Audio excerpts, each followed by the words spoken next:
In the previous video clip, we calculated the price at which this interest add-on instrument traded in the secondary market.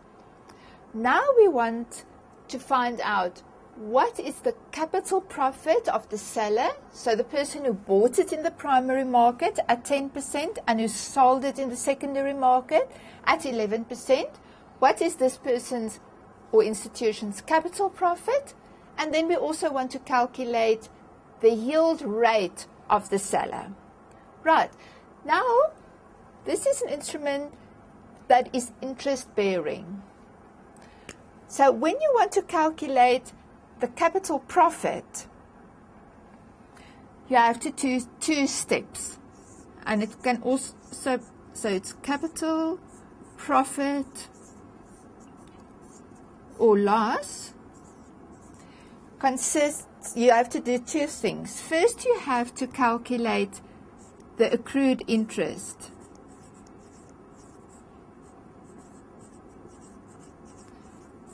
Now, the accrued interest is the interest that this person would have earned at 10% if it kept it until maturity.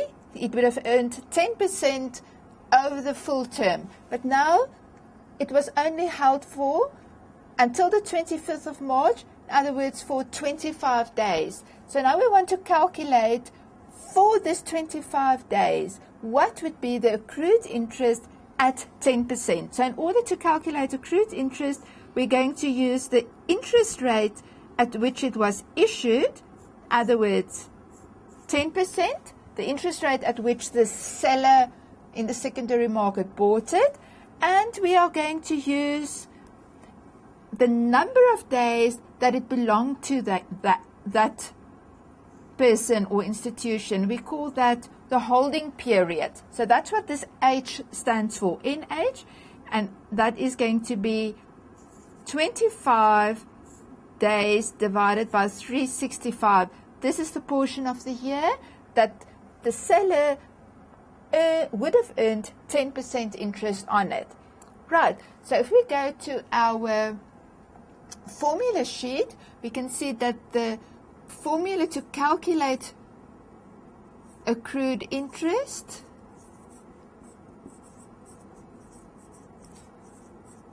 is amount paid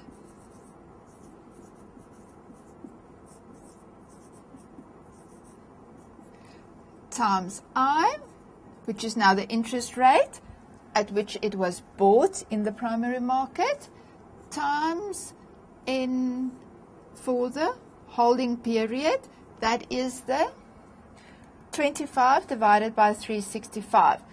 So if we put numbers in here, it was bought by the seller in the primary market, in other words, at the nominal value of 1 million.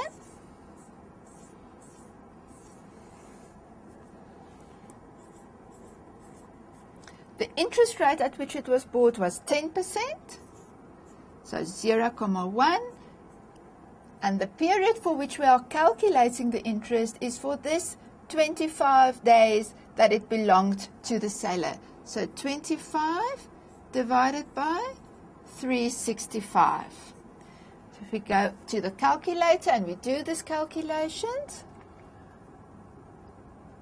starting from the back, 25 divided by 365 times 0.1 times a million,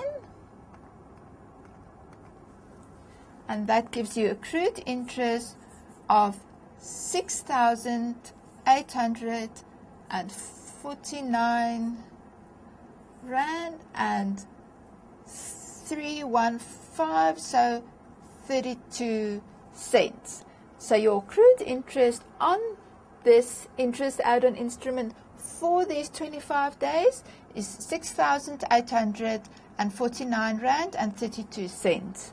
Right, but we actually want to calculate the capital profit. So first we have to look at what is the total income of the seller. Now the total income would be the difference between what he bought it for and what he sold it at. So total income, if we want to calculate that, it is 1,05,800,09 minus the price at which he bought it, which was 1 million. So his total income is 5,809 cents. Now, if we compare that to the accrued interest, we can see that the accrued interest is more than the total income. And that already implies to us that this seller actually made a capital loss. So to calculate the capital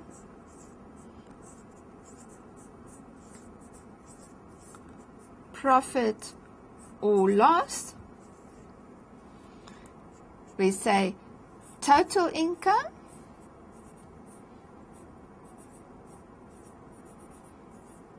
minus accrued interest. The total income we said was 5,809 cents, and the accrued interest is 6,849 rand and 32 cents. So if we do that calculation, 5800.09 minus 6849.32, that gives us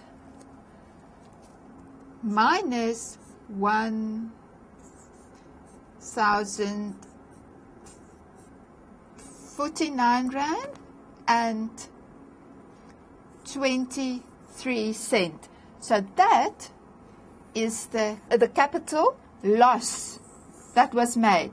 Because it's a negative amount, the accrued interest exceeds the total income. And that shows you that this seller made a capital loss when it was sold in the secondary market. You can actually already see that if you compare the interest rates at which it was bought and sold. He bought it at 10% and he sold it at 11%. And you will remember that there's an inverse relationship between the interest rate on a security and the price of the security.